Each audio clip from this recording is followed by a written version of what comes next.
Welcome back everyone to chapter 2 of my story. Thank you for tuning in and for your support on this journey. If you haven't caught chapter 1, I recommend going back to listen so you can fully understand the twists and turns of this experience.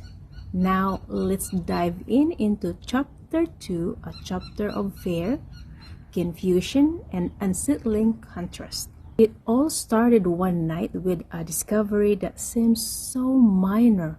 An unfamiliar pad under the sink. Jack found it and erupted in anger, his eyes glowing with fury. His words were a storm of insults and accusations. "You're stupid, you're no good, go back to your own country," he yelled.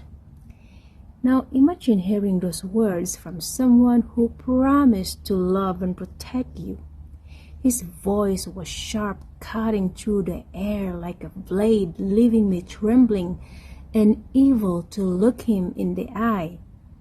That night I cried harder than I have ever had before. Feeling completely alone in a foreign place, far from family and comfort of home. The very next morning, though, Jack was very different. He brought me breakfast in bed. It was such a stark contrast from the venom he spewed the night before. I was so confused. Was this guilt, manipulations, or was I imagining the whole thing? So as I tried to make sense of it all, Jack's behavior continued to confuse me. He took me shopping for clothes, specifically long skirts, flat shoes, and long sleeves, and asked me to wear them the next day. He then introduced me to a new part of his life, a church. At first, it seems like a kind of gesture, taking me to church where people greeted us warmly. But soon it became a routine. 5 times a week. It felt less like an act of faith, and it was as though Jack wanted to keep me under his control, away from any friends or connections I could make here. My newly found Filipino friends, he made sure I barely had time for them. My family back home, contact was nearly impossible.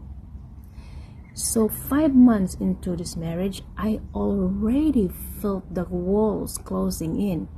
I was trapped, isolated, and trying to find meaning in this whirlwind of emotions. To my listeners, thank you for sticking with me through this chapter. The journey is far from over, and there's so much more to unravel. Stay tuned for chapter 3, where we'll delve deeper into highs, lows, and hidden truths of this story. If this chapter resonated with you or made you think, please leave a comment below. Let me know your thoughts, and don't forget to like and follow so you won't miss what's coming next. Your support means the world to me, and I'm so grateful to have you here.